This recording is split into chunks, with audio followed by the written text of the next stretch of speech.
नमस्कार, बहुत स्वागत है आपका MH1 न्यूज में। आप सभी के साथ मैं हूं रेणु कैलाश। अरुण बख्शी नाम तो सुना होगा, जबरदस्त अभिनेता, जबरदस्त गायक। जी हां, गायक। बहुत लोगों को नहीं पता होगा अरुण बख्शी किस हद तक अच्छे गाने गाते हैं। जी हां, एंटरटेन करते हैं, एंटरटेनमेंट की दुनिया के बादशाह रहे हैं। एक छोटे से किरदार में अरुण बख्शी जिस तरह से जान डालते हैं, पूरी दुनिया, पूरा बॉलीवुड उनका दीवाना है। छोटे से लेकर बड़े तक, छोटी मोटी किरदार हो या बड़े से बड़ा किरदार हो, सब में जान फूंकते हैं अरुण बख्शी। जी हाँ, और अरुण बख्शी एक ऐसा नाम, उनके निभाए हुए कैमियो रोल आज पढ़ाए जाते हैं, इंस्टीट्यूट में सिखाए जाते हैं। और आज वही अरुण बख्शी हमारे साथ मौजूद हैं, हमारे बीच मौजूद हैं। आप सभी दर्शकों से उनको रूबरू कराती हूँ। बहुत स्वागत अरुण बख्शी जी आपका, बहुत बहुत स्वागत है MH1 न्यूज में। सालों बाद, एक अरसे बाद आपको इस तरीके से देखकर बहुत अच्छा लग रहा है। एक बहुत जबरदस्त सॉन्ग आप लेकर आए हैं सर। सबसे पहले मैं जानना चाहती हूं कि इस बार जो आपके सॉन्ग की थीम है, क्योंकि पहले आपके जो भी गाने रहे हैं ब्लॉकबस्टर रहे हैं, इस बार अरुण बख्शी के पिटारे में क्या है? जी, मेरे पिटारे में वही है, मोहब्बत है, इश्क है, प्यार है, और उसमें लिपटा हुआ एक गाना है जिसका नाम है रब्बा। जी, ये रब के साथ में हैंडशेक भी है और रब की थोड़ी सी ईगो भी तोड़ी है कि रब देखो भाई, ऐसा है कि हम आपके भक्त हैं, अच्छा काम करते हैं, भलाई करते हैं, लोगों की हेल्प करते हैं, तो फिर हमारे काम क्यों रोकता है रे ए रब्बा, हमारे हम कलाकारों के काम क्यों रोकता है। बस ये छोटा सा सार है। और उसकी पहली लाइनें वही हैं कि मेरा की गरीब दा जावे ते धक्का लगे तेरे नाम नू, मेरा की गरीब दा जावे ते धक्का लगे तेरे नाम नू, जे तू बिगड़ी ना मेरी बनावे ते धक्का लगे तेरे नाम नू। मेरा की है, मैं तो 70, 75, 80, 85 साल तक रहना है, फिर मैं चले जाना।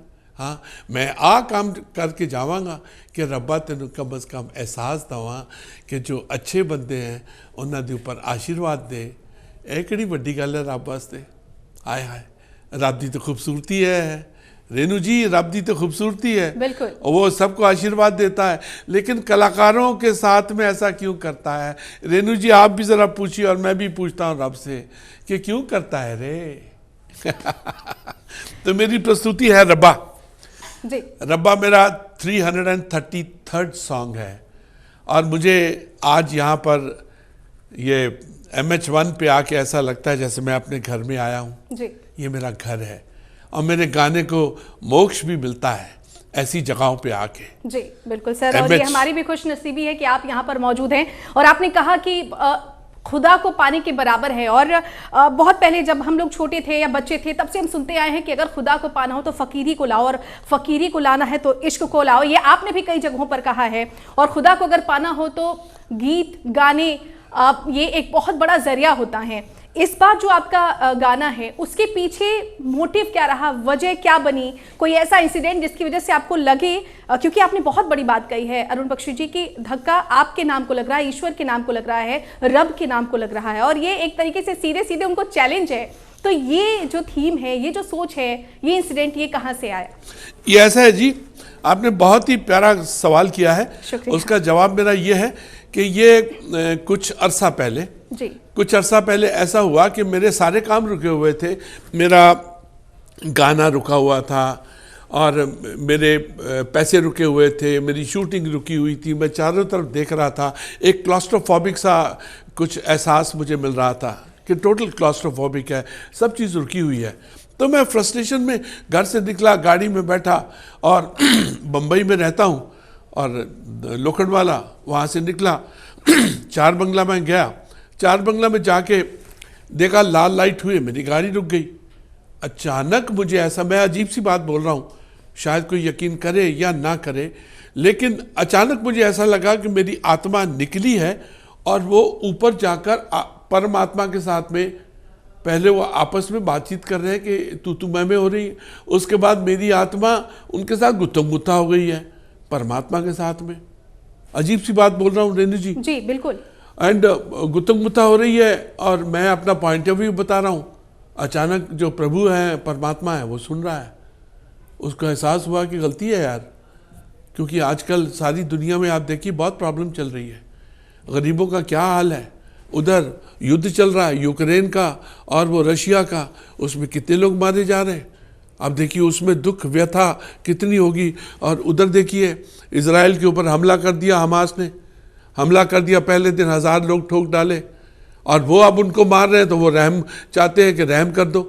ऐसे कैसे चलेगा ना। रब को अपने विभिन्न रूपों में नीचे आना पड़ेगा, चाहे वो रब हो, चाहे वो क्राइस्ट हो, चाहे वो कैलाशपति हो, कोई भी रब हो, किसी भी फॉर्म में हो, किसी रूप में हो, उनको आना पड़ेगा।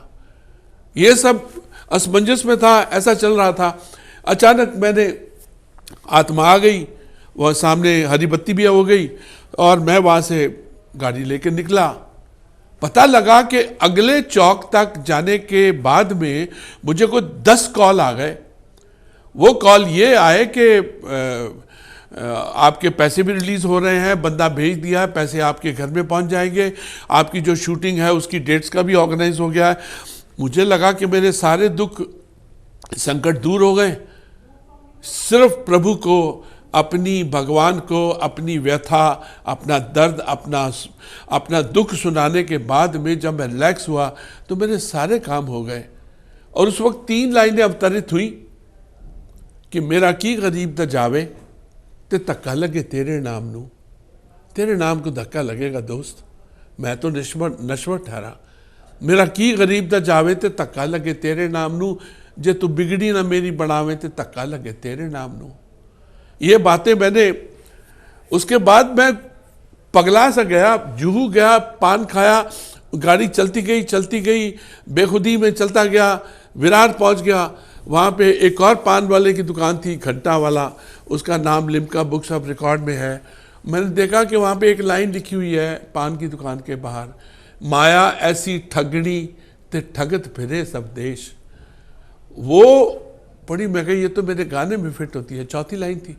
और मैंने जयपुर में फ़ोन किया अपने दोस्त को, उसका बनज, कुमार बनज है, बहुत बड़े कविराज हैं, उनको बोला यार लाइन बड़ी अच्छी मिली है, उसके एक सेकंड लाइन तो दो। उसने मुझे लाइन दे दी। अब लाइन ये बन गई पहले स्टैंजा की कि माया ऐसी ठगनी ते ठगत फिरे सब देश, ना राजा को छोड़ती ना छोड़े दरवेश। मैं कहा यार ये तो अद्भुत हो गया, कमाल हो गया। मैंने उनका थैंक्स में नाम दिया है, ग्रेटिट्यूड में। एक बड़ी चीज बनने के पीछे बहुत सारी चीजें होती हैं। अकेला आदमी मैं इसका क्रेडिट नहीं ले सकता कि इसमें आई मी माइन है कि मैंने किया है, मैंने ये किया है। बहुत सारे लोगों का इसमें योगदान है। और ये बात अब गरीबों, ये जो सरस्वती माँ और लक्ष्मी माँ में ना पता नहीं कॉन्फ्लिक्ट चलता ही चलता है। जो लक्ष्मी माँ के जो होते हैं, लक्ष्मी माँ के जो भक्त होते हैं उनमें ज्यादा सरस्वती में नहीं होती। और सरस्वती माँ के जो भक्त होते हैं ना, उनके पास लक्ष्मी बस रुक रुक के आती है। जी, और बिरले ऐसे होते हैं जिन पर ये इन दोनों का आशीर्वाद होता है। और अरुण जी, आप तो बहुत सौभाग्यशाली हैं कि आप पर इन दोनों का आशीर्वाद है। हमारे दर्शक बड़ी बेसब्री से इंतजार कर रहे हैं, जिस सॉन्ग का आप इतना जिक्र कर रहे हैं, जिस गाने को सुनने के लिए हम सब बेकरार हैं। मैं चाह रही थी आप उसको जरा गुनगुना दें। ब्रेक के पहले जरा एक मोटिवेशन हमें भी मिल जाए, हमारी आवाज भी शायद खुदा तक पहुंच जाए, रब तक पहुंच जाए।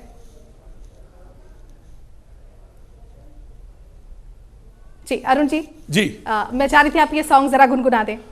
ओके, मैं समझा कि आप वहां पे लगा रहे हैं।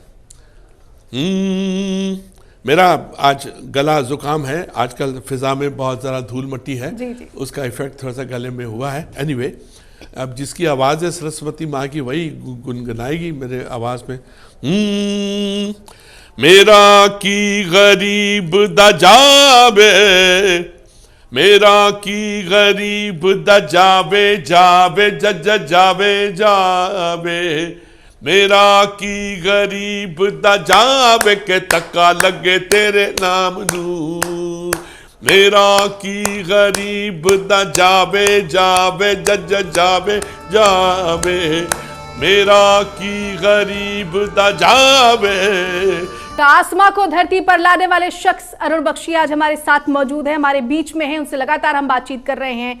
जिंदगी को जिस तरीके से उन्होंने सिनेमा पर उतारा है और सिनेमा की जो जिंदगी है वो हमारे बीच लेकर आए हैं, उन तमाम पहलुओं पर भी हम बातचीत करेंगे। अरुण जी, एक बार फिर से आपका बहुत स्वागत है। इस सॉन्ग के अलावा भी बॉलीवुड में आपने जबरदस्त सॉन्ग दिए हैं। एक लंबा सफर अरुण बख्शी ने तय किया है। मैं ये जानना चाहती हूँ अरुण बख्शी की शुरुआत कहाँ से हुई? अरुण बख्शी जो बनना चाहते थे, जो करना चाहते थे, क्या आज वो अरुण बख्शी कर रहे हैं? क्योंकि मैंने कहीं आपका इंटरव्यू पढ़ा था जिसमें शायद आपने कहा था कि आपकी कुंडली में ये लिखा था कि जो आपकी कर्मस्थली है वो समुद्र के किनारे होगी। तो क्या अरुण बख्शी सिर्फ समुद्र के किनारे से इंस्पायर होकर बने या अपने आप में कुछ अलग, कुछ अलहदा करने का जुनून था? देखिए, मैं लुधियाना से हूँ जी, ग्रेजुएशन वहाँ से की। अब मैं आप दो तीन लाइन में हर एक चीज़ कई साल बीच में डाल दूंगा। जी। लुधियाना ग्रेजुएशन किया, वहाँ स्कूलिंग किया, उसके बाद वहाँ आई वॉज ए क्रिकेटर। उसके बाद मैं I was a radio artist in Jalandhar. मैं जालंधर को भूल नहीं सकता हूँ। मेरा पहली सीडी जो थी वो जालंधर रेडियो स्टेशन थी। वहाँ से मैंने बोलना सीखा। वहाँ बड़े अच्छे अच्छे लोग थे। पंजाब के लोग वैसे भी अच्छे होते हैं और कलाकार तो बहुत ही प्यारे होते हैं और कलाकारों में एक इनोसेंस है। और मुझे जब मैं बम्बई आया तो मेरे पास दो लाइनें थी मेरी समझ में। एक तो रेडियो स्टेशन वाले एक मिस्टर खुराना थे, उन्होंने दी थी first deserve then desire, first deserve then desire. ये लाइन मैंने पल्ले में बांध ली। उसके बाद जब मैं बॉम्बे आ रहा था तो माय फादर टोल्ड मी कि God help those who help themselves. ये दो लाइन मेरे पास थी एंड गाने का शौक था, गाता था और वहाँ पर बहुत सारे लोगों के पास गया था कि यू बी माई टीचर, मेरे उस्ताद बन जाइए, खलीफा बन जाइए। लेकिन मुझे सब ने नो बोल दी कि नहीं, हमारे पास टाइम नहीं है। तो फिर मैं बम्बई गया। मैं कहा चलो अब यहाँ, क्योंकि लुधियाना में उस ज़माने में तो कोई ऐसा था नहीं कि हम कुछ कर सकते थे। फिर वहाँ से मैं निकला, बॉम्बे पहुँचा, बॉम्बे स्ट्रगल किया। अब मैंने कागजात मंगवा लिए रेडियो स्टेशन से और उसको मैं वहाँ के ऑल इंडिया रेडियो में गया। पहली तनख्वाह मिली 35 रुपये, दूसरी तनख्वाह मिली 90 रुपये, 90। उसके बाद फिर वहाँ पे एक जॉब मिली 15 दिन की, टेम्प्रेरी अनाउंसर की। उसमें मुझे 1500 रुपये मिले। रेनू कैलाश, जिंदगी में 1500 जी 1500 रुपये मुझे मिले। लेकिन मुझे एक्सपीरियंस बहुत मिला रेनू जी, बहुत एक्सपीरियंस मिला बोलने का, माइक के सामने खड़े होने का। और ये कुदरत ने मुझे सिखाया। साथ में मैं थिएटर करता था इप्टा के साथ में और मुझे एक प्ले के 5 रुपये मिलते थे। 5 रुपीज़ मैन, 5 रुपीज़। साथ में रिहर्सल में कटिंग चाय और एक वड़ा पाव और हम थोड़ा सा मस्का मार लेते थे।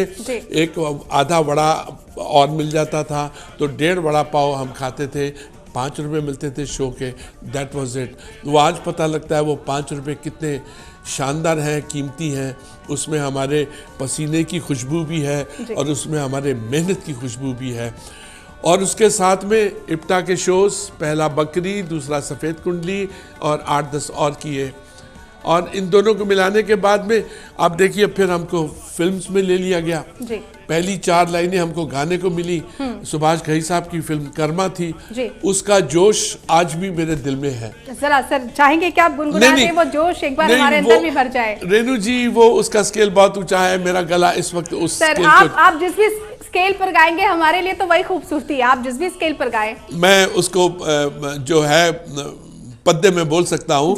वो पहली 4 लाइन थी। उसकी खूबसूरती ये थी कि मुझे लक्ष्मीकांत प्यारेलाल जी लेके गए थे माइक के सामने। फिल्म थी कर्मा। उसका था कि जात न पूछे, पात न पूछे, न पूछेगा तेरा धर्मा, रब तेरा बंदे एक दिन पूछेगा तेरा कर्मा।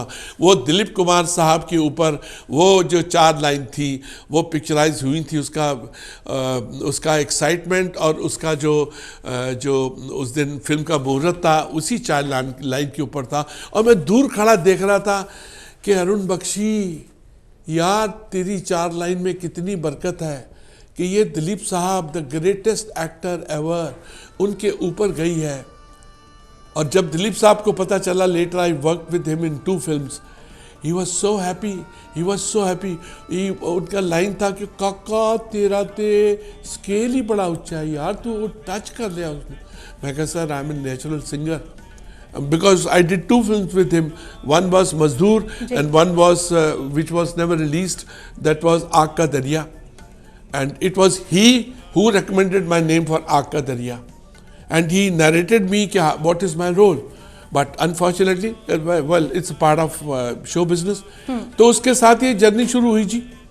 उसके बाद मैं चलता ही गया। अच्छा, एक बहुत मैंने आपकी कई फिल्में देखी सर, और उसमें आप हीरो से तो पर्दे पर पिट रहे हैं और फिर आप उसी हीरो के लिए गाना भी गा रहे हैं। तो ये किस तरीके का फनी, मतलब कैसा महसूस होता था? एक एक्टर और एक सिंगर, एक समय पर आप कैमियो रोल कर रहे हैं, आप हीरो से मार खा रहे हैं और दूसरी तरफ आप उन्हीं के लिए बेहतरीन गाने गा रहे हैं। तो ये एक्सपीरियंस कैसा रहा? ये मैं पर्सनली जानना चाहती हूँ सर। ऑडियंस आज रेनू कैलाश मेरी पोल खोल के रख दिया है कि जिन कलाकारों से मैंने पिटाई करवाई उसी के लिए गाया। Yes, there are so many heroes जिनसे मैंने मार खाई, लेकिन मेरा मकसद था कि उन्हीं के लिए गाना गाऊंगा।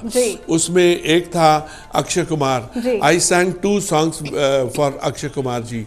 That was Jhoole Jhoole Lal, the Mast Qalandar, and Amitabh Bachchan ji की फिल्म आंखें, फटेला जेब सिल जाएगा, जो चाहोगे मिल जाएगा, तेरे भी दिन आएंगे रेनू, अच्छा खासा हिल जाएगा, रुकने का नहीं, थकने का नहीं, लाइफ में चलते रहने का, अरे भेजा क्यों सरकाने का, टेंशन काय को लेने का। सही बोलता है। हाँ, सही बोलता, बिल्कुल सही बोलता।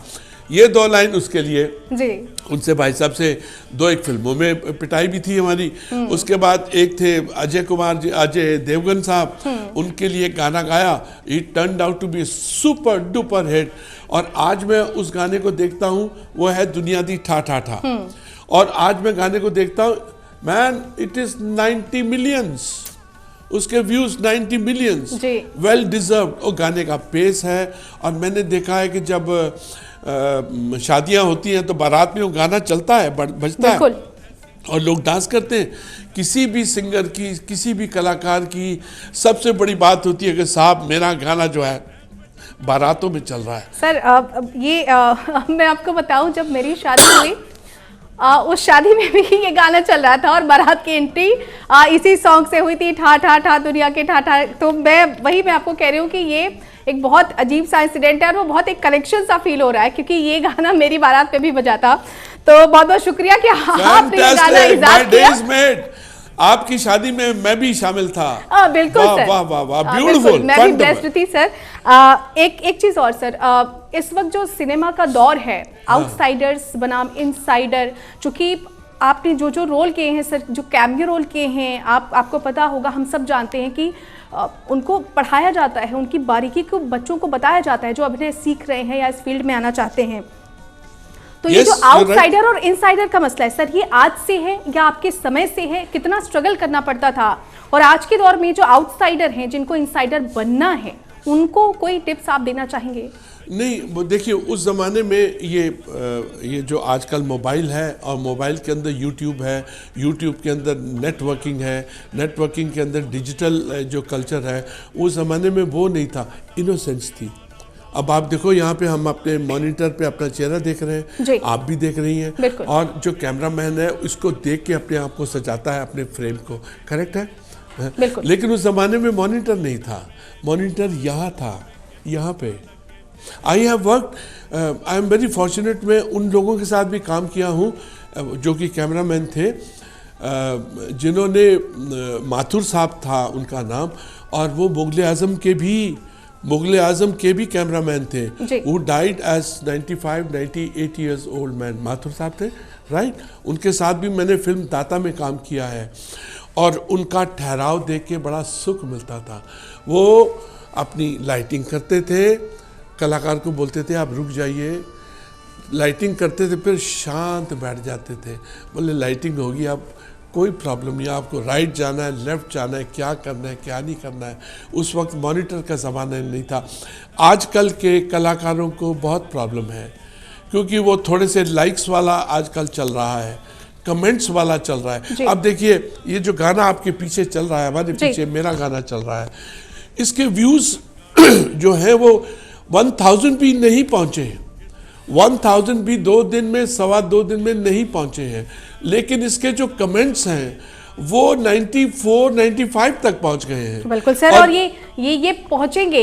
मैं चाह रही थी कि एक बार हमारी टीम जो है इस गाने को प्ले करे और लोगों तक इस खूबसूरत सॉन्ग को एक बार फिर से पहुंचाया जाए कि इस गाने का जो फील है वो एक बार फिर से दर्शकों के सामने आए। और मैं आई एम सॉरी, उसके बाद कर लीजिएगा, मेरी ये बात कंप्लीट हो जाए। रेनू, देखिए सबसे बड़ा कॉम्प्लीमेंट मुझे मिला है ये वो जो 93 94 जो कमेंट्स आए मिस्टर मनोज कुमार का जी, मिस्टर मनोज कुमार, उपकार, पूरब पश्चिम, शोर, द ग्रेटेस्ट मैन, उनका आया है ही कॉल्स मी मिट्टी दा बावा, ही कॉल्स मी मिट्टी दा बावा, और उनका आया है कि इट इज फैंटास्टिक अरुण, मिट्टी दा बाविया, तू खुश रह, जिंदा रह, ये उनका आया है। ये उनका है, मेरे लिए ये कमेंट बहुत बड़ा है। बिल्कुल सर। फिर एक और हमारे डायरेक्टर फ्रेंड है, ही इज उन्होंने एक लेजेंडरी फिल्म 80s में बनाई थी चंद परदेसी, उनका एक आया है, उनका नाम है चित्रार्थ, उनका एक कमेंट आया है कि man you are genius, what a song. मुझे पता नहीं लगा कि पिछले सालों से उन्होंने मुझे जीनियस क्यों नहीं पहचाना, अचानक मुझे जीनियस पहचान दिया कि मैं जीनियस हूँ। मुझे तो किसी एंगल से मैं लगता नहीं हूँ, लेकिन मेरा काम जो है उनके दिलों तक पहुँचा है। रब्बा, अब गाना चलाइए आप। बिल्कुल, हमारी जो टीम है एक बार इस सॉन्ग को प्लीज प्ले किया जाए।